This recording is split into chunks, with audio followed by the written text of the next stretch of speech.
আমার স্বামী যেখানে পরকীয়া করছে আমি তো সেখান থেকে কাজ করছি, আমি তো আর পরকীয়া করি না, তাই না? আর তার সাথে যেহেতু আমার মনোমালিন্য চলছে, ঝগড়া চলছে, ঝগড়া চলার সময় কি কেউ কারো কাছ থেকে অনুমতি নিয়ে কাজ করবো? আমি তো কাজ করেছি, আমি তো কোনো অপরাধ করি। অপরাধ করেছে সে পরকীয়া করেছে।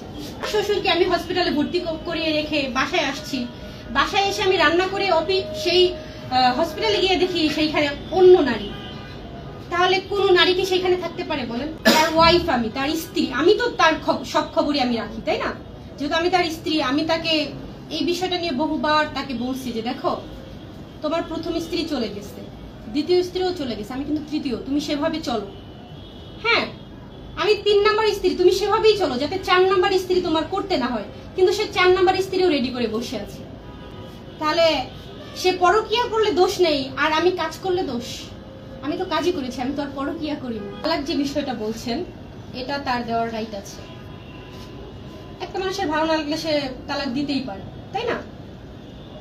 আরো একটা বিষয় মাথায় রাখতে হবে, যেহেতু আমরা লিগেলি হাজবেন্ড ওয়াইফ, সেক্ষেত্রে আমাকে লিগেল ভাবেই তালাক দিতে হবে, তাই না?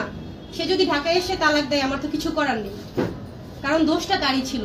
সর্বশেষ মেয়েদের উপরেই কেন জানি দোষ চাপানো হয়, এবং দেশের মানুষ অলরেডি আমার উপরেই দোষারোপ করছে যে তার বাবার অসুস্থতায় আমি কেন ছিলাম না। কিন্তু কেন ছিলাম না সেটা তো কেউ বুঝতেছে না। বা যে কোনো নারী ভালো করে, একজন পুরুষকে ভালো করতে পারে একজন স্ত্রী। আমি সেই স্ত্রী হিসাবে অনেক চেষ্টা করেছি ভালো করার, এখন যদি না পারি সেখানে আমার কিছু করার নেই।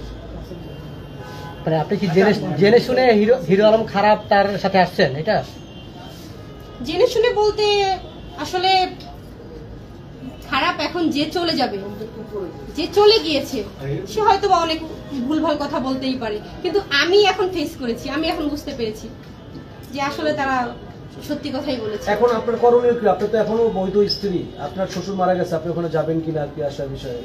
আমার আসলে যাওয়ার কোনো অবস্থা সে রাখেনি। বর্তমানে বগুড়াতে তার সেই পরকীয়া প্রেমিক না প্রেমিকা, সে বর্তমানে এখন তার বাড়িতেই আছে, তারা দুজন একসাথেই আছে। হিরো আলম এবং হিরো আলমের পরকীয়া নারী যে আছে, তারা দুজনেই এখন বগুড়া বাড়িতে আছে। তাহলে সেইখানে আমি কিভাবে যাই বলেন? ত্রিপতির মেয়ে কিন্তু রিশকলার হাত ধরে চলে যায়। কেন চলে যায়? সে ভালো থাকার জন্য চলে যায়। হাজবেন্ড ওয়াইফের সম্পর্ক টাকার সম্পর্ক না, ঠিক আছে? সে যদি ফিরতে চায়, সে তার চরিত্রটা ঠিক করে ফিরবে, জাস্ট এটাই বলার আছে আমার।